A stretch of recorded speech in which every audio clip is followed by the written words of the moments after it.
And in 2003, you were one of only 2 members of this committee to vote against Medicaid expansion before it became law. How did Governor John Hickenlooper and his supporters successfully sell Medicaid expansion to Colorado's legislators? Well, when Medicaid expansion was put in place, and it's really a part of the Obamacare package, he had the votes. Mm-hmm. His party had the votes. He didn't bother selling it to us. They just rammed it down our throats. They said, this is what we're going to do. We're going to increase the numbers or increase the the amount of money that somebody can be making in income and still qualify for Medicaid. Mm-hmm. That was the first part. And actually, there's a second part too, and that is the elements of Obamacare, because Obamacare sets up these exchange systems for selling medical insurance. And if you go to the exchange, the first thing they do is they qualify you for Medicaid. And if you do qualify for Medicaid, that's the only choice you have. They won't give you any of the other subsidies that the federal government supposedly has. If you qualify for Medicaid, you have to take Medicaid. And so they expanded the population that can qualify, and then they essentially forced them into accepting Medicaid. And what we've seen is a doubling of the percentage of the population that's in Medicaid. It was under 10% back in 2009. Today, it's at 19.9% of the population, and that translates into somewhere between 1.25 to 1.33 million people, which means about 20% of the population, 1 in 5, are on Medicaid. Was this how many people that were initially estimated to join the program? Well, I'd be hard-pressed to quote you the precise number they were calling for, but if you look at the actual effect of Obamacare, it has been wildly successful in putting people on public assistance, meaning Medicaid.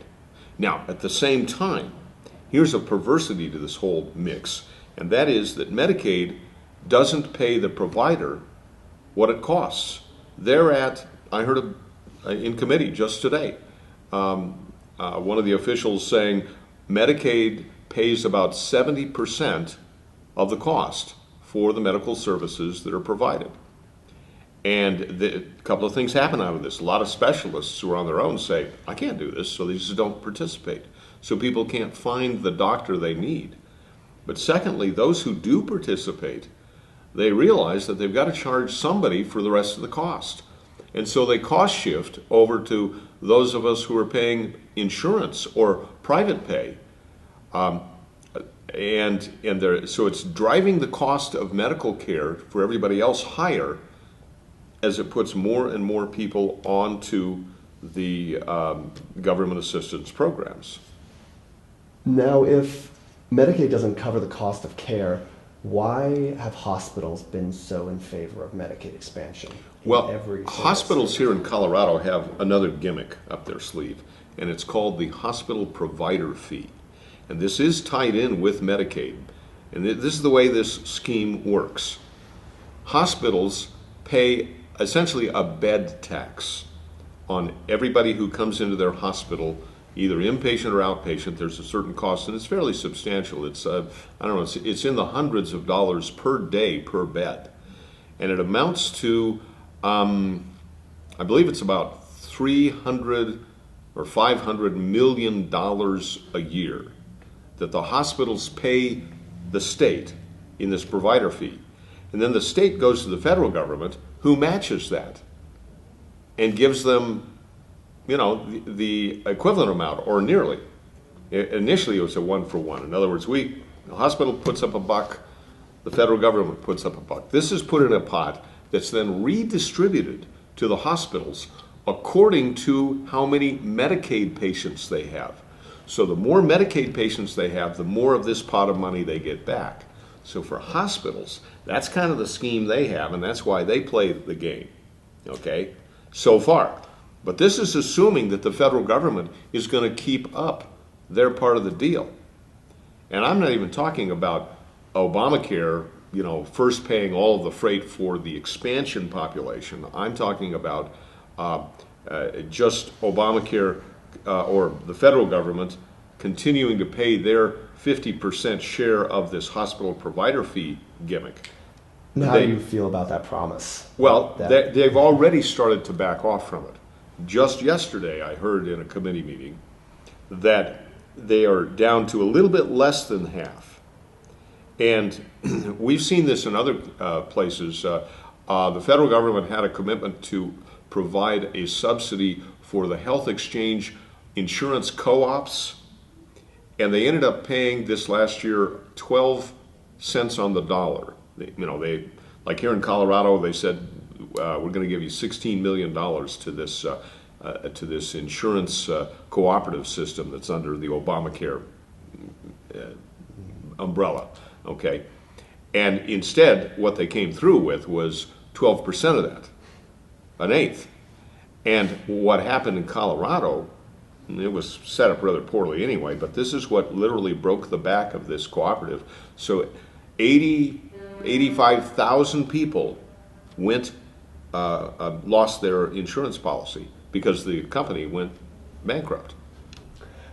Has the federal government's poor track record with keeping its promises given Democrats or any Republicans that voted for Medicaid expansion any pause in terms of what Medicaid possibly could do to the state, to the budget too? Well, I'm not sure that any of my legislative colleagues have really come to terms, at least those who supported the Medicaid expansion. I don't think they've really come to terms with the reality that the federal government is eventually not going to pay their part of it. They even told us this. Let's go back to the expansion part. When we expanded, the feds said through the Obamacare package that they'll pay 100% of the Medicaid costs for this expansion population for a period of a few years. And then they'll pay 90%. And then out in the fuzzy thereafter, they'll pay less and less until they're just, theoretically, we think in terms of the feds will always pick up half of it, won't they? Well, there's no guarantee on that either. Remember, this is the same federal government that has an over $18 trillion debt. Now, that cannot go on forever. And the cold, hard reality is there's a point at which they're going to say, we can't keep this up. So the states end up holding the bag because they're the ones committed to maintaining this Medicaid population. So far, legislators overall haven't really discussed that unless you're on the budget committee and you realize the cold, hard facts of balancing the budget this year and the one for the year we're preparing for now. Well, let's look at those hard facts. What is Medicaid doing right now to Colorado's budget? Well, I reviewed these numbers just a few days ago. The overall cost for Medicaid in Colorado today is just under $9 billion a year. $9 billion. That's double what it was just a few years ago. It's just growing at a ferocious rate, and the Healthcare Policy and Financing Department, which administers Medicaid for the state of Colorado, is in order to balance the budget, they are recommending a 1% reduction in provider fees.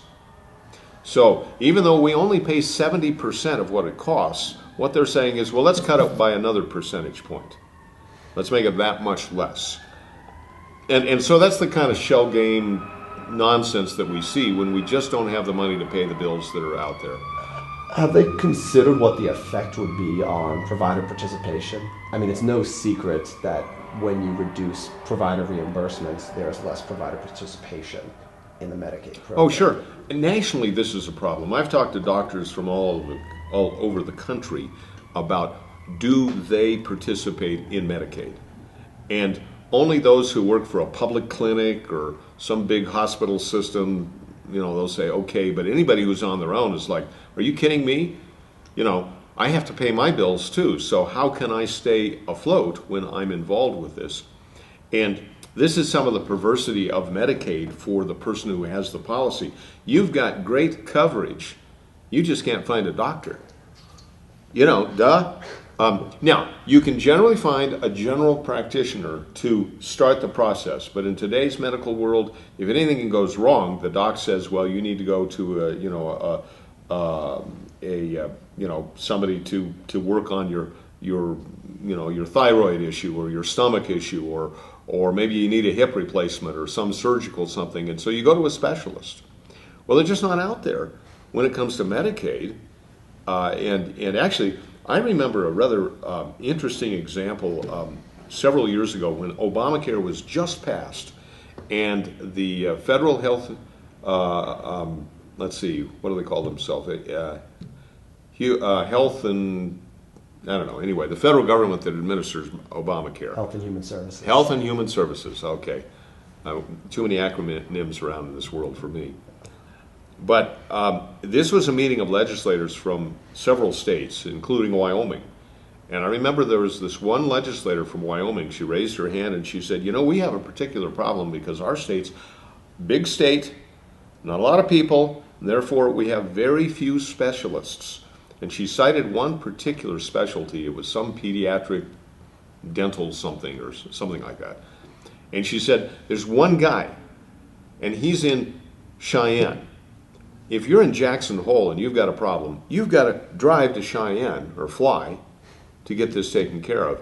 Can we have some flexibility so that maybe we can work out this problem? Like maybe if, maybe you can go into Montana and get it taken care of or something like that. I don't remember the exact detail, but I remember the guy from the federal department saying, no, we're not going to give you any flexibility. You're going to have to live by the rules that we set up. And that's another thing that state legislators rarely come to terms with. They think, oh, well, we can fix it ourselves.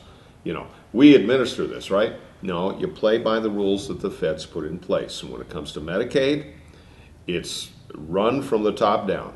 So if you expand to a larger population, you're that much more tied into what everybody else in D.C. tells you you have to do. Are patients coming to you with talking about these sorts of problems with access or the new enrollees? Have they come to you? Well, I've been getting two sets of problems here in Colorado in my district. My district's up in Larimer County, Fort Collins area. It's everything but Fort Collins in the county, actually. And so I get a pretty good mix of urban and rural folks, and kind of see the whole gamut on it. And one of the problems is just the Obamacare side of it. If they get an insurance system going through the exchange, it's just it's pretty dysfunctional, really. They're trying to reinvent a lot of things that's not working well, and people are scratching their head. It's typical government bureaucracy of trying to sort this out. Well, for Medicaid, it's been that way all along. Medicaid has been a very strict set of rules that people have to abide by. And we've already discussed the fact that once you get in the system, you might have coverage, but you can't actually find the medical care you need quite often. And so that's the sort of issues that come my way. With somebody who just calls because they've run up against some nonsensical rule that says they can't do this or that, or here's one of the deals. When you're in a medical system where you don't have any choice, and that's the way it is in Colorado right now. If you go to an exchange seeking medical insurance and you're below the cutoff line, you've got to take Medicaid. You don't have a choice on that. Well, you can go try to buy super expensive medical insurance on its own without any of the systems in place. But once you take that Medicaid, now you take what they give you and nothing more. And if you need some medical care that they don't think is appropriate for you, tough. You take what they give you. It's a one-size-fits-all. It's the perversity of these big government systems, and so it's that's one of the big problems is the care somebody gets. Is it really adequate for you and your family? And then from the government side, it's can we afford this in the first place? Mm-hmm. Well, going back to affordability on the government side, so the enrollment has exploded. The costs keep going up. How could Medicaid's enrollment estimates be so off? These previous estimates about how much it costs the state? There are several factors. One is that when whatever advocate is trying to sell the program, they'll always massage the numbers to look a little bit better. They don't want to give you the worst case scenario, so they'll give you the better case scenario. So it's going to grow a little bit, almost inevitable. There's another effect called the woodwork effect. And that is when you put something in place, you're going to see people coming out of the woodwork to take advantage of it. I mean, you know, I don't know if that explains it exactly, but I've heard it given that term quite often, which means you're going to discover the unintended consequence of other people who you never knew were out there show up for it. And all of these things tend to drive the population higher. Now, the other element, which I've covered before, is with Obamacare and the exchange system, they don't give you any choice. The very first rule when you go, or very first step when you go into the exchange is, we're going to qualify you for Medicaid if we possibly can, or any other government program, but that's the big one. And that's where things just shot through the roof. So they were making these estimates, and they didn't even have any idea just how many people would be eligible, or how many people would... It's always a guessing game. It really is. But, you know, think about it. So you're putting incentives in place, and you're putting this big advertising campaign. You got to go out and get this insurance of one form or another. The federal government puts a penalty on your tax, you know, your income taxes if you don't go and get it. I'm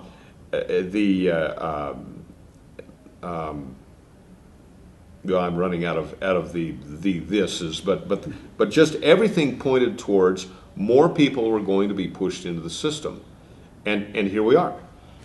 We've got 1 out of 5 people on Medicaid. Medicaid was supposed to be for the very down and out, the people who were just at the bottom rung of the economic ladder and had no other choice or opportunity. What we've turned it into is an almost middle income option for medical care, and not a very good option either. Unfortunately, it's a pretty clear picture of if we ever went to a single payer system.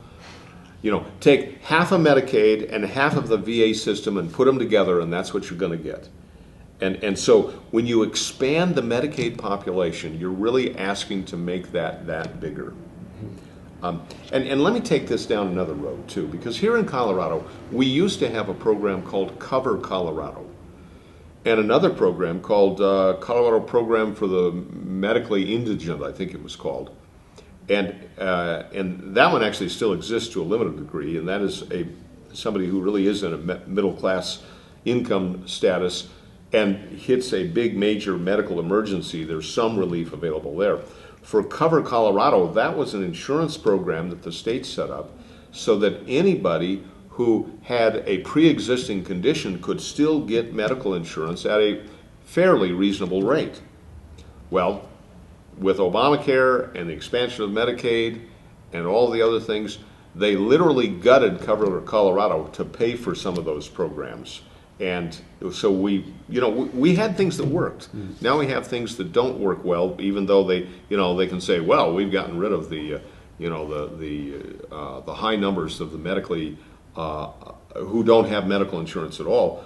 Yeah, we shoved them over to Medicaid, and I'm not sure they really got much advantage out of that. So if these state programs are already providing the needed care to people, the indigent, people with pre-existing conditions, why did they feel the need to just blow up this huge government entitlement? There are those within government systems, within the legislature, the governor here in Colorado, who really want to put the government more in charge of your life. And they think the answer is bigger government. And I can reduce it to nothing else than that philosophy of we think the government can do it better. Hi, it's the old joke. I'm from the government. I'm here to help you.